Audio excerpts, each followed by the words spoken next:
Prosperidade plena é o tema que a gente vai abordar aqui nos próximos dias. E o título dessa mensagem de hoje é Descobrindo a prosperidade e a abundância financeira que vem de Deus. Descobrindo ou entendendo a prosperidade e a abundância financeira que vem da parte de Deus para o seu povo. Diga para a pessoa que está perto de você: Deus quer que você seja próspero em todas as coisas, em todas as áreas da sua vida. Deixa eu ler contigo aqui um texto de Gênesis, capítulo 22, é um texto que fala de um homem chamado Abraão, que a Bíblia considera como o pai da fé. O pai da fé. É um dos heróis da fé, mas não somente Abraão é um dos heróis da fé, mas ele é chamado também de o pai da fé. E aqui nesse texto você vai entender por que Abraão é chamado o pai da fé. Por que razão ele é chamado o pai da fé? Diz assim, Gênesis 22, versículo 1. A gente vai ler até o versículo 14. Diz assim: depois dessas coisas, Deus pôs Abraão à prova e lhe disse: Abraão, e este lhe respondeu: eis-me aqui. Deus continuou: pegue o seu filho, o seu único filho, Isaque, a quem você ama, e vá à terra de Moriá, ali ofereça-o em holocausto sobre um dos montes que faltou o voo ali, que eu vou lhe mostrar. Na manhã seguinte, Abraão levantou-se de madrugada, e tendo preparado o seu jumento, levou consigo 2 dos seus servos, e Isaque, o seu filho. Rachou lenha para o holocausto. O holocausto é um sacrifício queimado. Você faz uma fogueira para queimar até as cinzas, até virar cinza o sacrifício. E foi para o lugar que Deus lhe havia indicado. No terceiro dia, depois de caminhar 3 dias, no terceiro dia, Abraão, erguendo os olhos, viu o lugar de longe. Então, ele disse aos servos: esperem aqui com o jumento, porque eu e o rapaz iremos até lá, e depois de termos adorado, voltaremos para junto de vocês. Abraão pegou a lenha do holocausto, e a colocou sobre Isaque, seu filho. Ele, por sua vez, Abraão levava nas mãos o fogo e a faca. Assim, os 2 caminhavam juntos. Deixa eu chamar sua atenção para uma coisa aqui. Esse versículo termina com essa frase aqui, que é uma frase importantíssima para você entender o que vai acontecer lá no alto do Monte Moriá. Porque diz que os 2, Isaque e Abraão e Isaque, eles caminhavam de que forma? Juntos. Presta atenção nisso aqui, porque é importante. Essa frase é importante, porque a gente vai ver um pouco mais na frente. No versículo 7 diz assim: Isaque rompeu o silêncio e disse a Abraão, seu pai: meu pai. E Abraão respondeu: eis-me aqui, meu filho. E Isaque perguntou: eis aqui o fogo e a lenha, mas onde está o cordeiro para o holocausto? E Abraão respondeu: Deus proverá para si o cordeiro para o holocausto, meu filho. E os 2 seguiam. Se você prestou atenção no que você leu até agora, Abraão, ele pega um jumento, 2 servos, o seu filho, vai caminhando na direção desse monte, desse complexo, na verdade, que é um complexo de alguns montes, chamado Monte Moriá, que é exatamente o lugar onde Jesus foi crucificado. E diz que, quando eles chegam na proximidade do lugar, ele avista o monte. Quando ele chega na beira do monte, ele avisa para os seus servos: fiquem vocês 2 aqui com o jumento, tomando conta, porque eu e o rapaz, eu e Isaque, vamos subir até o monte, vamos adorar, e depois nós voltaremos.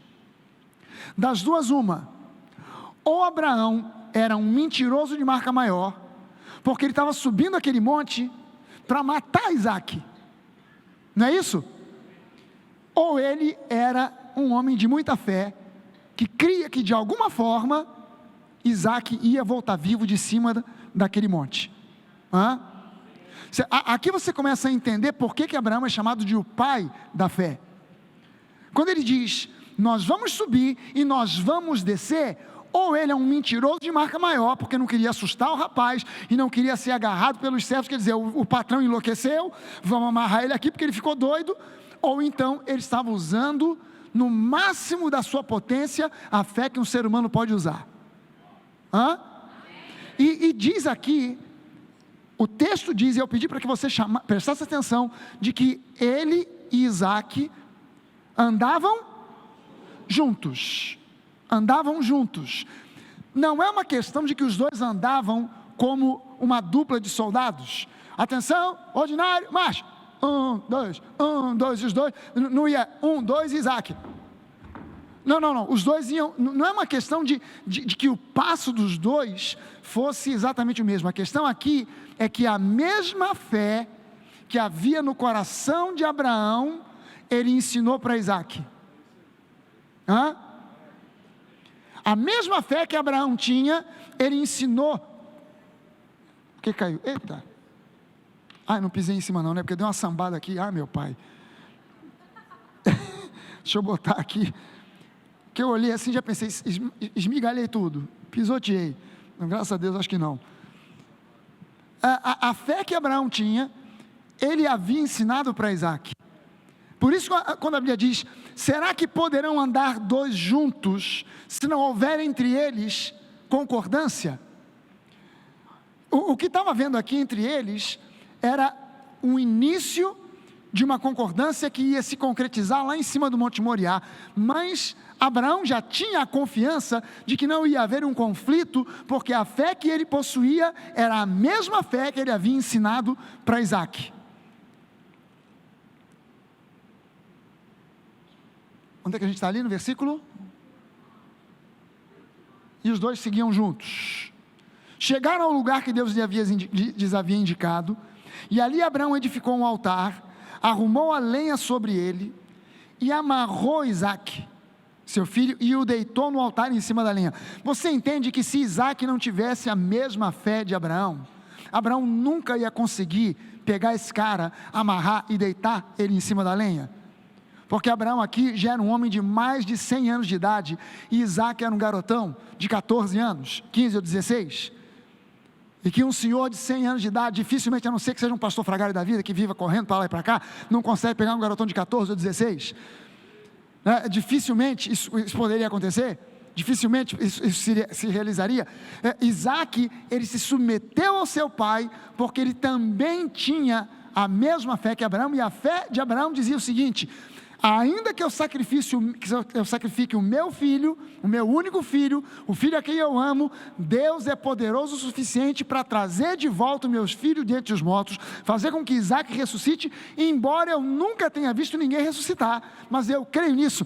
Gente, nós não cremos em cura divina porque a gente já viu muita gente curado, a gente crê em cura porque Deus diz que na sua palavra Ele cura.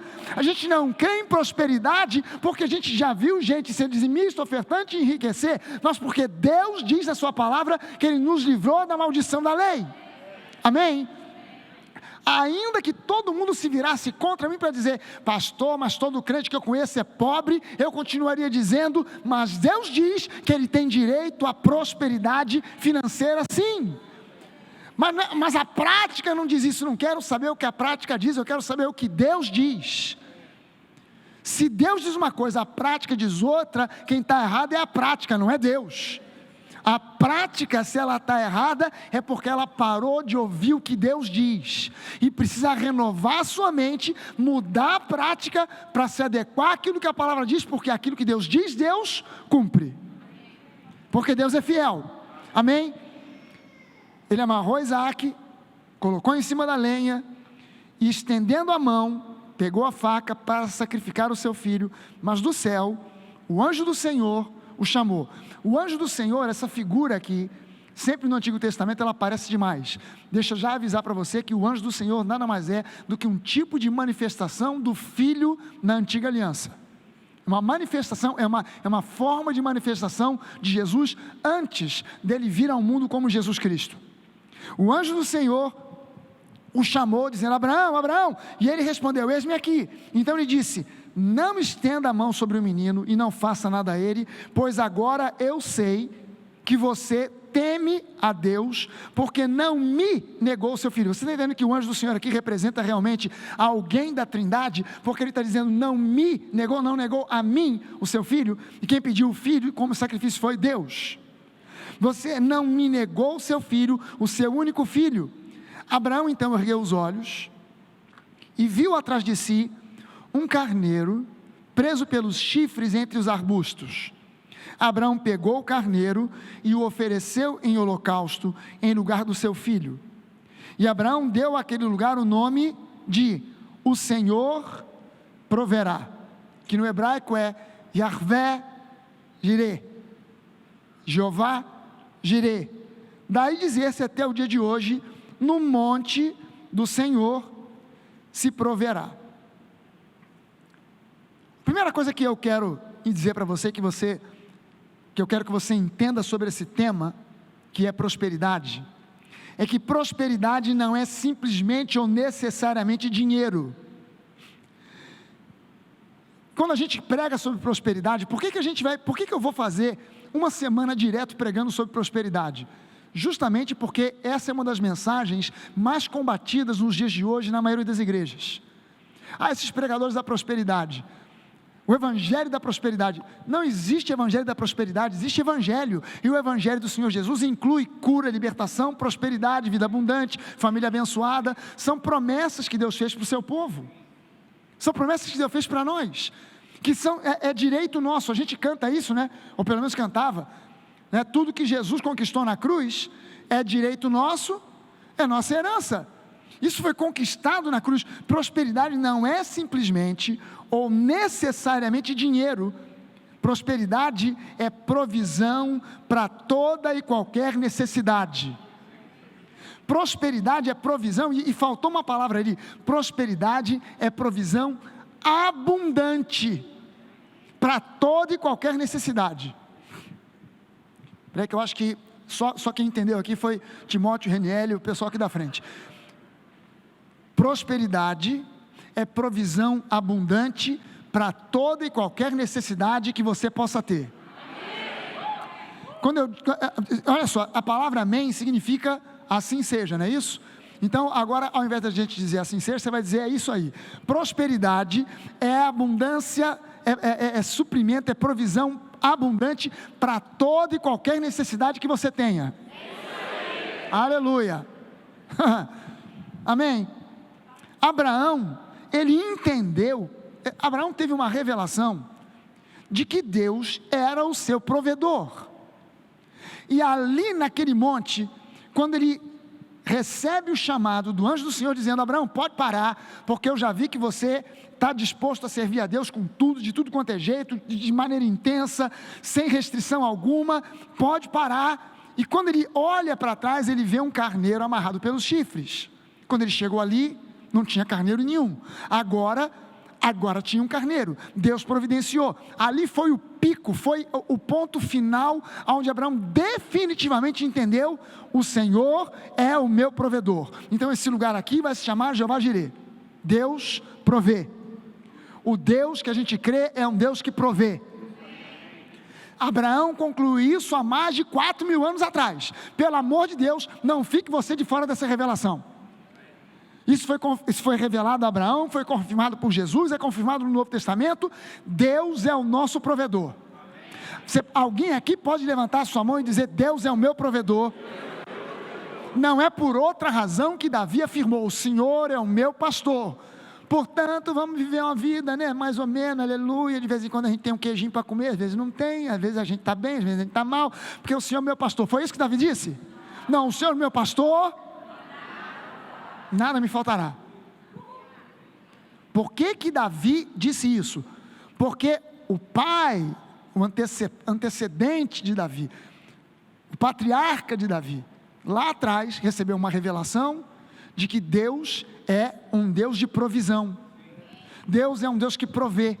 Deus é Jeová Jireh. Então, isso foi sendo passado de Abraão para Isaac, de Isaac para Jacó, foi descendo a escada até chegar a Davi, e Davi pôde dizer: o Senhor é o meu pastor e nada me faltará, porque o meu pai Abraão recebeu uma revelação, Deus é um provedor, Ele é Jeová Jireh, e essa revelação, ela se confirma em Jesus, amém? É uma revelação que você e eu temos que ter. Deus é um Deus provedor, o nosso Deus é um Deus que provê. Abraão entendeu que Deus era seu provedor, e provedor é alguém que providencia o que é necessário, é um fornecedor. Um provedor é alguém que providencia. Prover significa acudir, fornecer provisões. Quer dizer, eu estou passando por uma necessidade, quem é que pode me acudir? O meu provedor. Quem é o meu provedor? Quem é o seu provedor? É o vizinho, é o pai. Pastor, eu não consegui arrumar patrocínio, arrumei um patrocínio. Então o meu pai é o meu provedor. Não, o meu provedor é o Senhor, amém? É o meu e o seu provedor. A pergunta que eu quero fazer para você, e eu mesmo vou responder, é: por que existe a pobreza? Por que existe pobreza nesse mundo? Quando Deus criou o mundo, Ele fez isso numa medida de abundância. Abundância de água, abundância de terra, abundância de frutos, abundância de animais. E Ele encarregou a Adão e Eva dessa abundância. Adão e Eva, vocês vão administrar essa abundância. Se há uma coisa que é difícil, precisa ter jogo de cintura, é administrar a escassez. Mas administrar a abundância é fácil, porque está sobrando. Então não precisa ficar me preocupando, vai faltar, não, só bota só pouquinho, porque senão vai faltar amanhã. Não pode botar à vontade, por quê? Porque tem sobrando aí. Adão e Eva não foram encarregados de administrar a escassez, eles foram encarregados de administrar a abundância.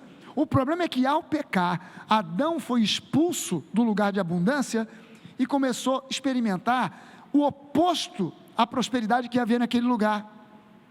Aí você vai a Gênesis no capítulo 3, no versículo 17 a 19, Deus disse a Adão o seguinte: Adão, por ter dado ouvidos à voz da sua mulher, e comido da árvore que eu havia ordenado que você não comesse, maldita é a terra por sua causa.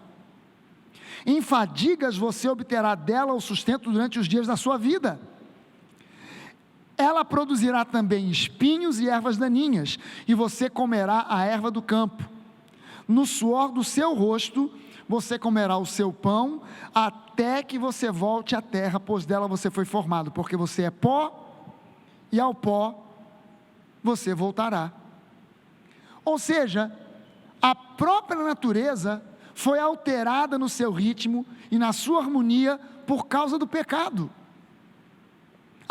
O próprio planeta foi alterado na sua harmonia, na sua beleza, no seu ritmo, por causa do pecado.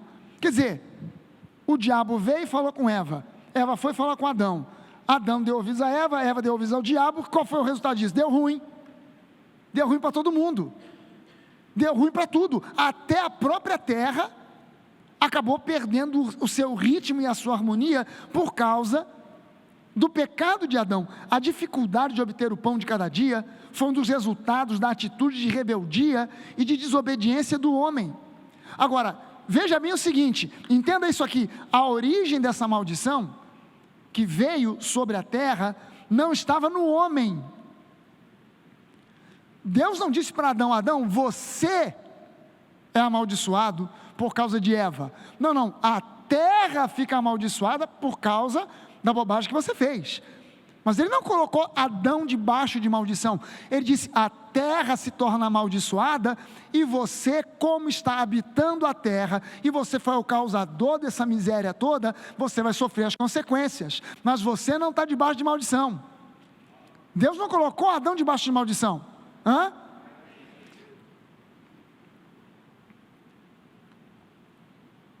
Ou seja, a origem dessa maldição não estava no homem, mas em Satanás. E esse sim, um amaldiçoado desde o dia que se deixou levar pelo orgulho, pensou em usurpar o trono de Deus, e com isso caiu em desgraça, arrastando consigo 1/3 dos anjos, que se tornaram os demônios. E essa é a vontade do diabo: impor sobre nós uma maldição que é dele. Você está entendendo por que você não pode aceitar a pobreza, a miséria e a escassez? Porque essa é uma maldição do inferno, e sobre a sua vida não pode haver maldição alguma. Amém? Não pode haver maldição sobre a sua vida, e você não pode aceitar a pobreza, a miséria e a escassez. Sabe, o vestuário, o alimento, a moradia, coisas básicas da vida, se tornaram coisas obtidas somente através de uma luta constante. E o ser humano vive, parece que nadando contra uma correnteza. E isso no meio de um mundo que produz abundância. Você para pensar, quando você ouve falar de economia a nível mundial, você ouve cifras que são estrondosas. O mundo produziu não sei quantos bilhões de toneladas de laranjas, não sei quantos bilhões de toneladas de maçãs. O mundo produziu não sei quanto na sua economia, bilhões e bilhões e bilhões. E aí você vê imagem de gente passando fome. Ou seja, no meio de um mundo de abundância, onde existe abundância, há pessoas morrendo de fome. Isso não é a vontade de Deus. Isso não é a vontade de Deus, isso não é da vontade de Deus. Isso não é plano de Deus, isso é a ação do diabo, é consequência do pecado do homem. Amém, gente? Entenda o seguinte: Deus não nos criou para isso. Diga assim: Deus não me criou para passar miséria, escassez. Deus me criou para abundância. Aleluia. Gente, quando criou o primeiro homem, Deus o colocou num lugar de fartura.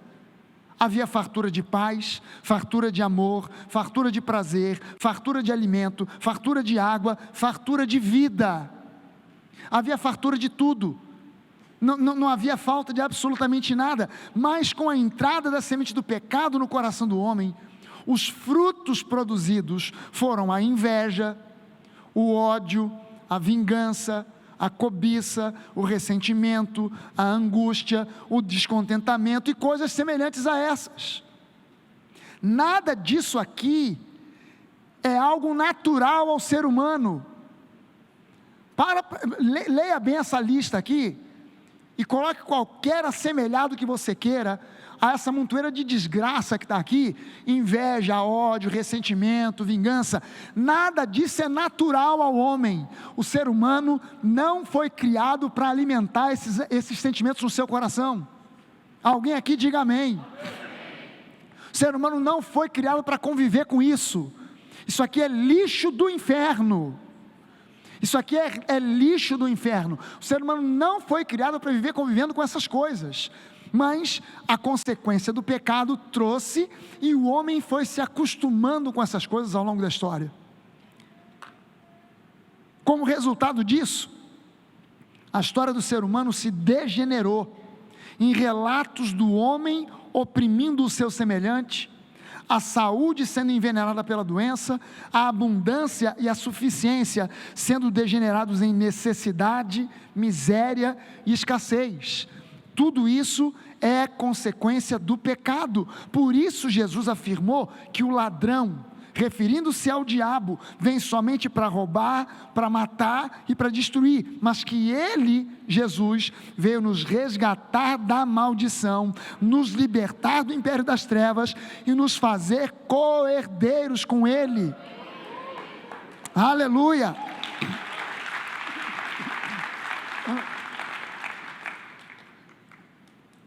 Qual é o problema no meio dessa história? O problema é que o homem tem sido condicionado, desde épocas remotas, a aceitar como normais a pobreza e a desgraça. Aceita-se a penúria e a escassez como se fossem fatos normais da vida, e a abundância e a riqueza são vistos como exceção, como fruto de sorte, como fruto de um esforço sobre-humano, ou de golpes desonestos. Quando você vê alguém que é muito rico, qual é o comentário que os fofoqueiros fazem? Ah, também, se eu tivesse o pai que ele teve, eu também tinha essa grana toda. Ou então, mas esse camarada deu muita sorte na vida. Esse camarada aí, vou te contar uma coisa, ele nasceu virado para a lua, porque misericórdia, né? Tudo que ele faz, ele espirra, sai nota de 100, tem muita sorte. Ou então, e a maioria das vezes é isso, esse aí, rouba que só um Aladim.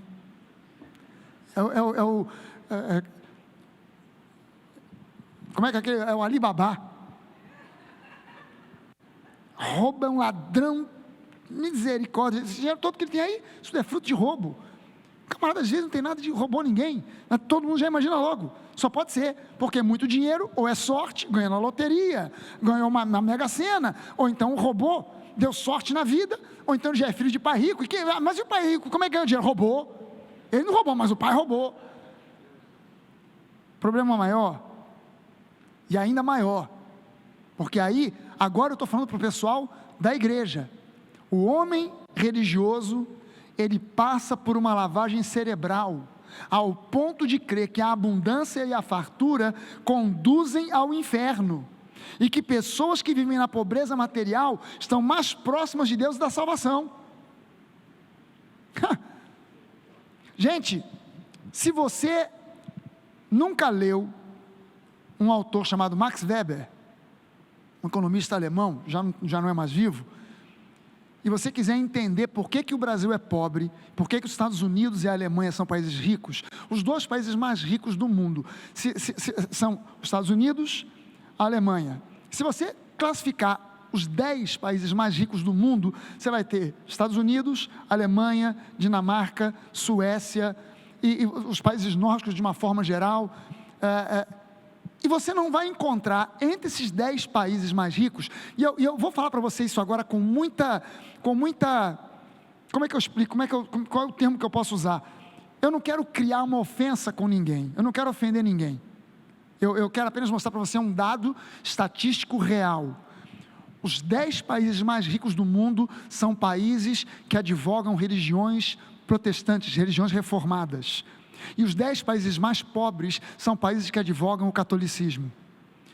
Por quê? Porque historicamente, não tenho nada contra os católicos, amo os católicos, minha família, na grande maioria, é formada por católicos, tenho nada contra, mas entenda só o seguinte, o catolicismo historicamente, talvez não seja essa a realidade hoje, tomara que não, mas historicamente, o catolicismo alimentou na cabeça das pessoas uma mentalidade de pobreza, que ser pobre é mais santo do que ser rico, e que se você então é rico, tem que repassar o seu dinheiro todo para a igreja, e viver na pobreza, porque se você morrer com esse dinheiro todo, você vai para o inferno, mas se você morrer pobre, de maré de si, então você vai para o céu, e você sabe que essa é uma realidade na história do Brasil.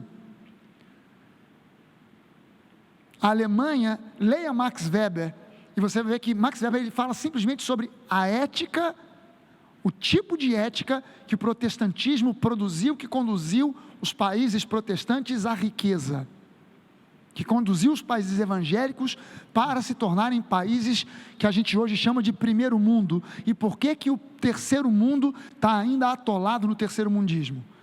Se você, aliás, como está passando pela internet, as pessoas que criticam a prosperidade, a pregação da prosperidade, como eles dizem, se você critica a prosperidade, mas nunca leu Max Weber, nem venha conversar comigo, eu nem começo a conversa com você, se você nunca leu, bom, já de cara não conhece versículo bíblico, já não conhece a Bíblia, mas se nunca leu Max Weber, não venha conversar comigo sobre prosperidade, dizer que prosperidade é uma doutrina do inferno, porque você não conhece nada sobre reforma, Lutero, protestantismo e a ética protestante relacionada à economia e à riqueza, conhece nada, sabe nada, inocente. Pobreza é mais santo do que riqueza, sofrimento físico deve ser recebido com resignação, como um meio divino de purificar o caráter. Isso tudo é mentira que vem da mais profunda jaula do inferno. Amém, gente? E o problema maior é que o homem religioso passa por essa lavagem cerebral e não percebe, não entende aquilo que a própria Bíblia diz, ao ponto de crer que a real solução para a miséria do mundo está em programas sociais de ajuda e de caridade.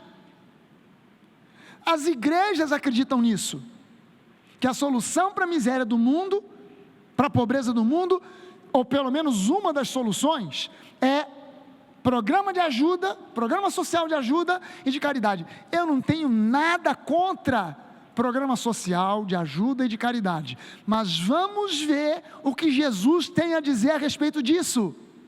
Quem gostaria de saber da opinião de Jesus a respeito disso? Quer saber? Ok, então eu vou mostrar para você o que Jesus diz em Mateus, capítulo 14.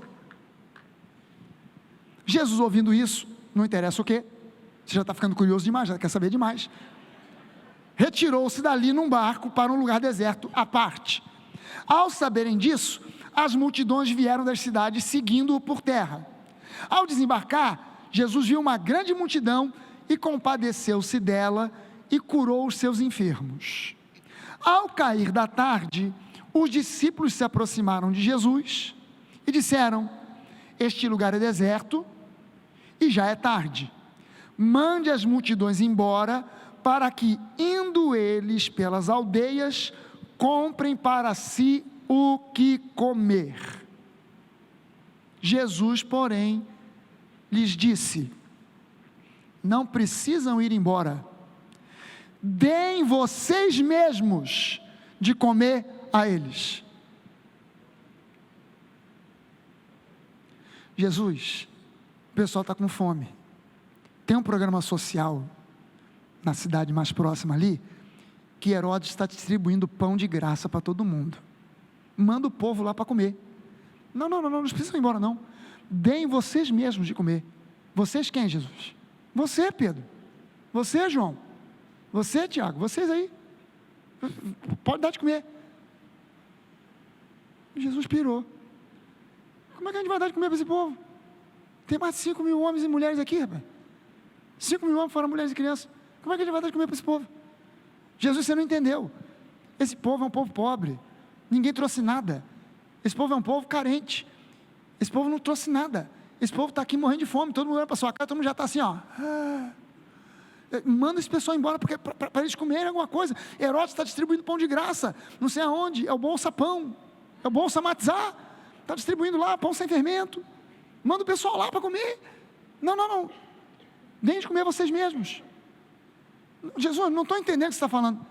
Então faz o seguinte, manda esse pessoal, todo mundo se assentar em grupos de 50. Jesus organizou a galera e perguntou: o que tem aí?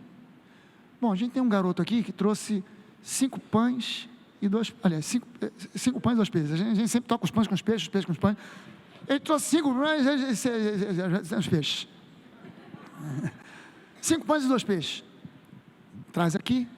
Aí a Bíblia diz que Jesus pegou o pão, olhou e fez a seguinte oração: meu Pai, não dá para todo mundo, mas pelo menos para mim, Pedro, Tiago, João, dá. Então, meu Deus, que o povo fique satisfeito e nos vê comer. E meu Deus, faz alguma coisa por esse povo, coitado, que eles precisam, tal, aleluia, obrigado. Faz a oração de Jesus. Senhor, vamos lançar sortes entre o povo, são 5 mil homens, mas nós temos 5 pães, 5 deles serão privilegiados, e vão receber cada um deles, vamos sortear aqui entre o povo. Abençoe esse sorteio agora, meu Pai, em nome de Jesus. E o sorteado foi Yohanan Bar Jonas. Não, Pai, muito obrigado por esse pão, por esse peixe, muito obrigado por esse alimento, porque todo mundo vai comer e vai se fartar. Deu na mão dos discípulos. Os discípulos saíram entregando, e quanto mais eles entregavam, mais pão tinha. Quanto mais pão dava, mais pão tinha. Quanto mais peixe dava, mais peixe tinha. Quanto mais pão entregava, mais pão tinha. Quanto mais peixe... No final diz que ainda sobraram 12 cestos cheios. Se eles tivessem corrido para Herodes, para o programa de Bolsa Família, tinha todo mundo voltado, cada um com meio pão na mão, e estava todo mundo morrendo de fome. Mas como eles atenderam a Jesus, os próprios discípulos deram de comer àquela multidão, e ainda sobraram 12 cestos cheios. E a Bíblia diz que todos se fartaram, ou seja, comeram até sair pão pelas orelhas, até sair peixe pelos olhos, e saíram de lá saciados da fome. Ainda, se sobrou 12 cestos cheios, ainda devem ter levado pão e peixe para casa. Você está entendendo que o programa social de Deus é diferente? porque o programa social do homem se baseia nos recursos do homem, o programa social de Deus se baseia em recursos do céu, que são milagres. O que você precisa não é de Bolsa Família, o que você precisa não é do Bolsa Herodes, o que você precisa é de um milagre. Para a sua vida financeira decolar, você precisa de um milagre, você não precisa de um patrocinador. A verdade é que Deus enviou o seu Filho Jesus para que todo aquele que nele crê não pereça, mas tenha vida eterna. Deus enviou Jesus para que não mais pereçamos debaixo do peso do pecado e das suas consequências, que são a pobreza, a miséria, a escassez, os fracassos, a falência, as doenças, a morte. Deus não te chamou para morrer na miséria. Deus não te chamou para ficar contando moeda, para ver se pode entrar no BRT. Outro dia eu andei no BRT, vendi meu carro, tive que ir ao centro da cidade, peguei o BRT e o metrô. Qual foi a conclusão que eu cheguei? Me disseram assim: se você for de BRT é mais rápido.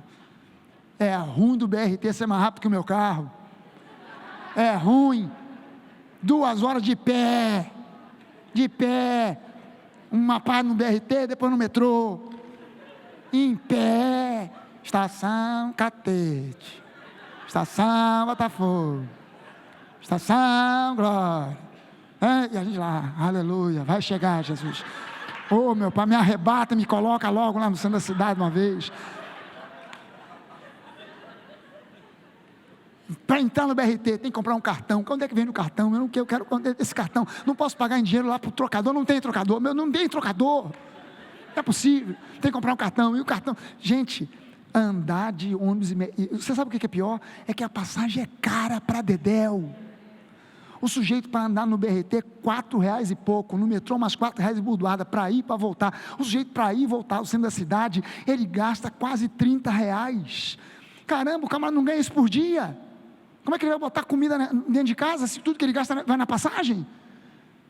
Não, mas aí o patrão é que dá para ele o bilhete. Como é que é o nome do bilhete? Bilhete único, FETransport, sei lá. Mas alguém está pagando por isso, e não é o patrão não, é o trabalhador mesmo. Já vem descontar no teu contra-cheque. O que você precisa não é de bolsa, não é de FETransport, não é de cartão. O que você precisa é de Deus. Você precisa de um milagre na sua vida. É por isso que Jesus afirmou lá em João 10:10, eu vim para que vocês tenham vida e tenham vida em abundância. Olha só o que Paulo diz lá em 2 Coríntios capítulo 8, no versículo 9. Olha só o que ele diz: pois se vocês conhecem a graça do nosso Senhor Jesus, que sendo rico, se fez pobre por amor de vocês, para que por meio da pobreza dele, vocês se tornassem ricos. Deixa eu te dizer uma coisa aqui, isolar versículo bíblico, dá margem para uma montoeira de besteira. Então eu preciso contar para você qual é o contexto desse versículo, porque eu já vi gente lendo esse versículo dizendo: está vendo? Jesus conquistou bênçãos espirituais para você e para mim. Ele que era rico no espírito se tornou pobre de espírito, para que você que era pobre de espírito agora se tornasse rico no seu espírito. No material você continua na miséria, mas no seu espírito você já é milionário. Não, o contexto aqui que Paulo está falando é sobre dinheiro. Ele está falando sobre dízimos, ele está falando sobre ofertas. Ele discorre no capítulo 8 inteiro somente sobre a questão financeira, de grana, material mesmo. E ele diz: não fiquem com medo de serem dizimistas, não fiquem com medo de serem ofertantes, lancem isso com ousadia. Há uma igreja esperando a oferta de vocês lá em Jerusalém, que está passando por uma perseguição tremenda. Vocês prometeram mandar para eles uma oferta há 1 ano atrás, não mandaram. Não tenham medo de fazer isso, não tenham medo de ser dizimistas, não tenham medo de serem ofertantes, porque vocês conhecem a graça do Senhor Jesus, que sendo rico, dono do ouro e da prata, na cruz do Calvário se fez pobre, miserável, ficou na miséria completa, para que pela sua pobreza, vocês se tornassem ricos. Como é que o povo de Deus consegue entender que na cruz do Calvário, Jesus se tornou pecado, para que nós nos tornássemos justiça de Deus, e não consegue entender que na cruz ele se fez pobre, para que nós nos tornássemos ricos? Você consegue entender que Jesus ali, ele fez uma substituição, ele assumiu quem nós éramos, para que nós nos tornássemos quem ele é. Por isso a Bíblia diz lá em 1 João 4,17, segundo ele é, como ele é, nós somos nesse mundo. Amém? Deixa eu convidar você para ficar de pé.